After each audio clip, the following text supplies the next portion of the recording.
Kate Everett is 1/3 of the dynamic trio that is Tick, Kate and Meg Everett, and at this year's Australian of the Year Awards they walked away with Australia's local hero for their work with Dolly's Dream. For those of you who don't know, their daughter and sister Dolly was just 14 when she took her own life following relentless bullying. Kate, what does this award mean to the three of you? This award honestly is going to give us just a greater platform to keep introducing Dolly's Dream around Australia, and obviously our aim with that is to have every state utilising programs that help communities and schools deal with bullying issues. So it's been such a heart-wrenching journey for you, but such an inspiring one for all of us looking in, watching your courage and the love that you share. Yeah. What has Dolly's Dream achieved over the past 12 months?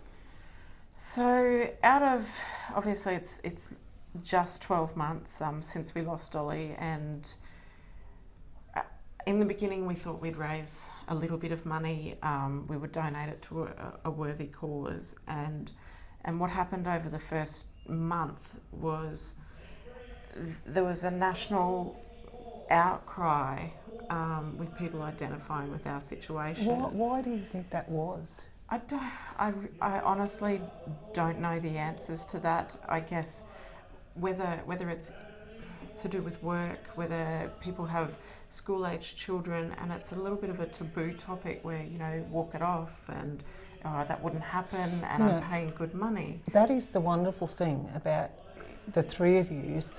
You talk about it, you're so open about it, you're so honest about it, and you're so honest about what led to what happened. And I think people really admire you, and I just think that's part of why everyone is so behind you. Yeah, and it was just we didn't realise, I guess, as we were going through our situation, we didn't realise the massive issues around the country, and so we got together with around a table with some family friends, and we said, let's do this, let's make a change. And from there we teamed up with the Alana Madeline Foundation, who obviously help us out, and we've created a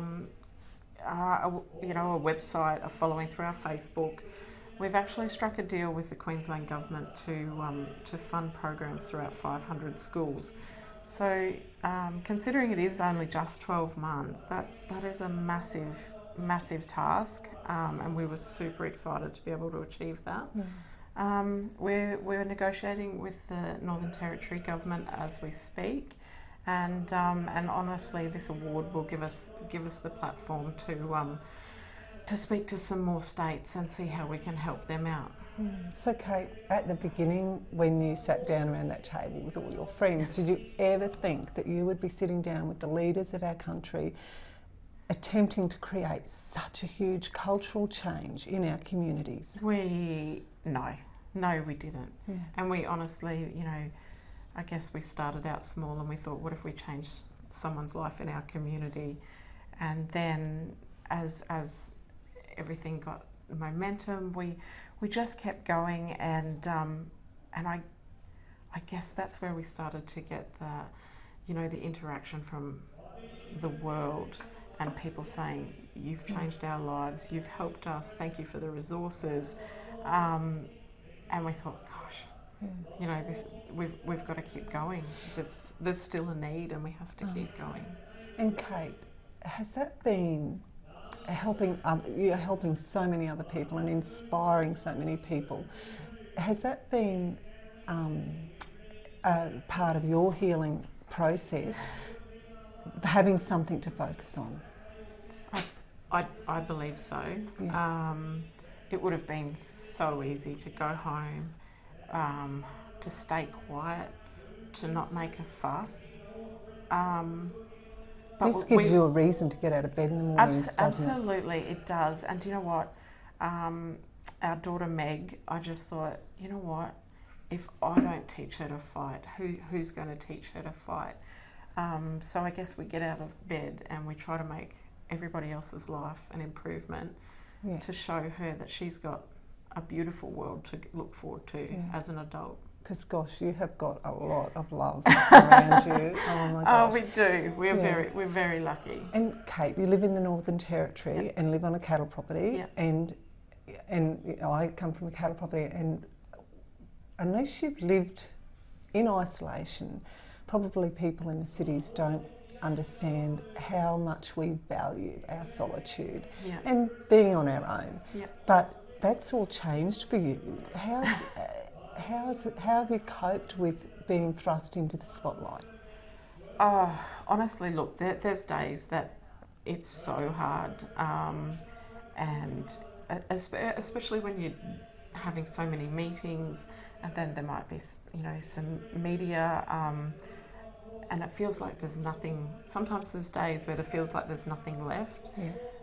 We're very, very conscious about that, and we have a fabulous team, and when we say we need some time out, or we need to have an hour, 2 hours, 3 days, we really make that happen, and you know, and we go back to grassroots, and we, as a family, and we really, really cherish those moments. But you know, this is what we started out to do, and I guess we have learnt to cope with the positive side of all that too, and that's, you know, when you get those messages about you've changed my life, or my son or my daughter. So, and you know, just on that, you know, growing up in the bush with kids, and we were talking about it the other day about our distance ed kids.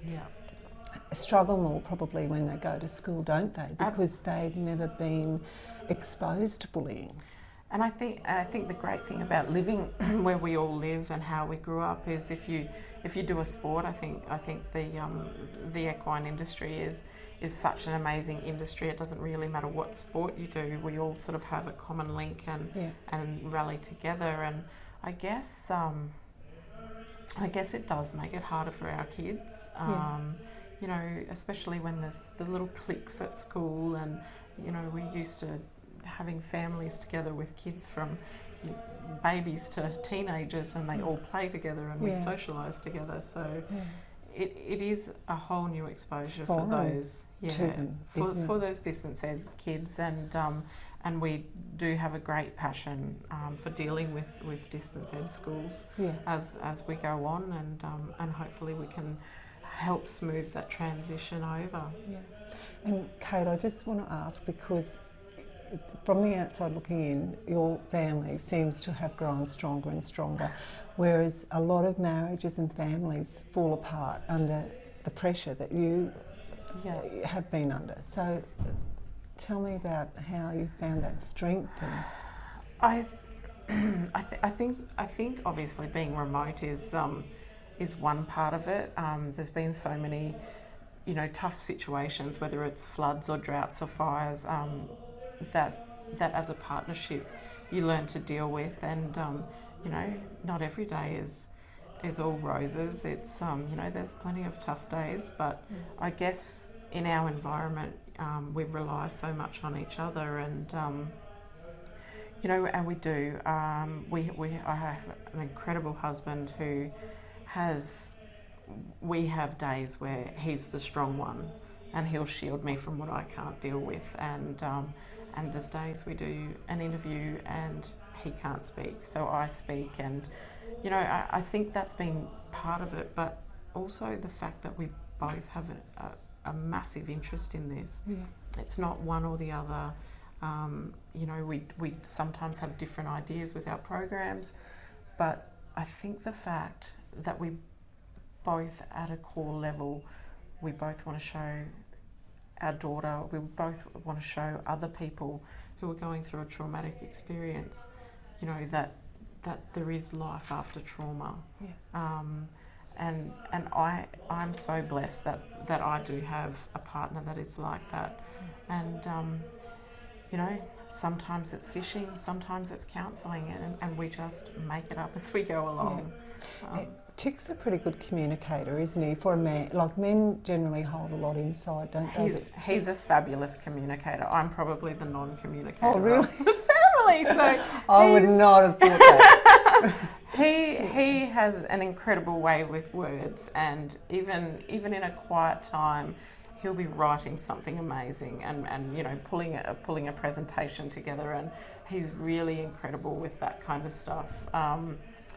And he's the kind of person that relates to so many people, whether it's children or women or fathers, and you know I guess that's just his personality, and it probably what makes our relationship as strong as it is, because he's a pretty incredible guy.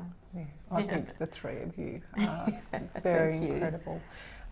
So Kate, if people want to help out with Dolly's Dream or find out more about Dolly's Dream, where do they go? Okay, so you can find us on Facebook, or you can go to www.dollysdream.org.au. That's our website. It has some information on there, some resources.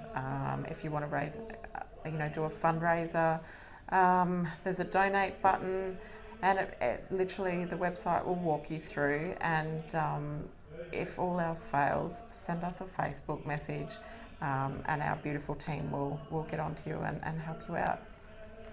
Thank you, Kate. Thank you so much. Oh, you're beautiful. Oh, thank you.